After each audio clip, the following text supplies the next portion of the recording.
Hey, what's up guys? It's Brian here from CrossFit Courage in Pickering, Ontario. And I got a really good question that was asked from 2.5 Jared. And it goes like this. Brian, what are the 11 necessary skills of physical competency? And what sports have the greatest propensity to use them all? Well, Jared 2.5, that's an excellent question. Now, before I get into the 11 necessary skills of physical competency, I want my viewers out there and people to know that there are actually 11 things that we all do, whether we're playing sport or not, to one, express ourselves physically or athletically, whether we're playing a sport. So these two things can be broken down into two categories, physiological and neurological. First is physiological. What are we dealing with physiologically? We're dealing with one, speed, okay? Speed, the ability to cycle a movement with great frequency. Power, the ability to do something in a given time. Strength, the ability to recruit fibers within the body to do something. Cardiorespiratory endurance, okay?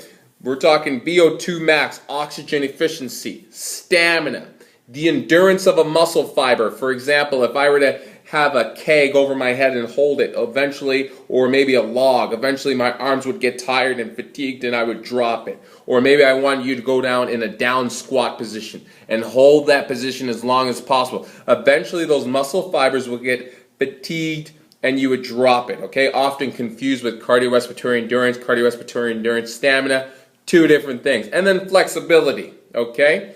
Think of maybe a yoga master or a martial artist, somebody who has the great capacity to really elongate those muscle fibers. Now we're dealing with neurological. Okay, we got balance, right? Balance is used in pretty much every sport that you can possibly think of.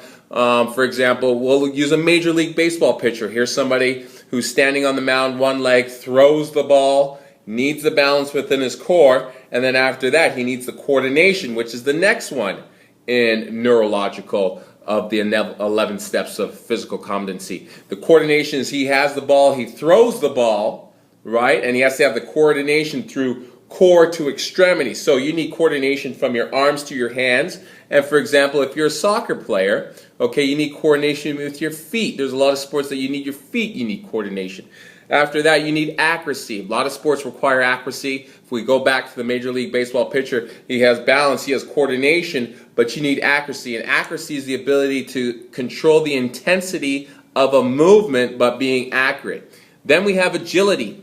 Okay, agility and quickness, two separate things, often confused. Agility is the ability to change direction at great speeds. That's agility, stopping and starting. Maybe a wide receiver you want to think about in football, maybe a linebacker, a soccer player. They're constantly having to change directions. A wide receiver, they have to run their route, we'll say 10 yards in, right? He does a 10-yard route and then turns it in. You got to be able to run really fast, stop, turn the other direction. Same thing with a soccer player, okay? And then quickness.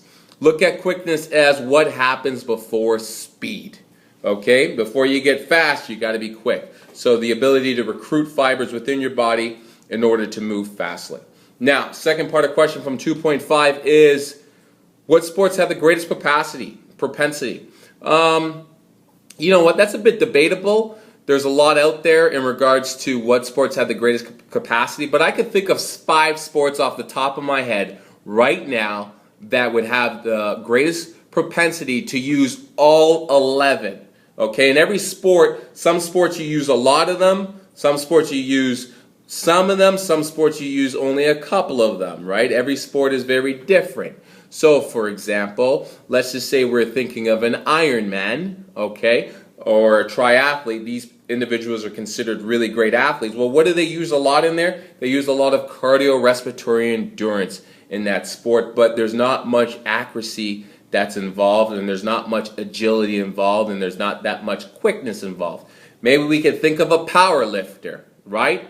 Somebody who's extraordinarily powerful, very strong, okay, has a lot of speed of the movement to do like a clean and jerk and a press, okay, but at the same time, that individual, there's not much accuracy that's involved in that sport, okay, or agility. So 5 sports that I can think off the top of my hand, or top of my head actually, that we would use in the greatest propensity are mixed martial artists, decathlon, rugby player. What else do we got here? Hockey player and also football player, in particular the wide receiver position. All right, so once again, hopefully I answered your question 2.5. Okay, here at CrossFit Courage, we teach the 11 necessary skills of physical competencies so you could be as physically capable as possible and as athletic as possible there is. Hopefully I answered your question. Guys, let me know what your thoughts are, and I'll see you next time.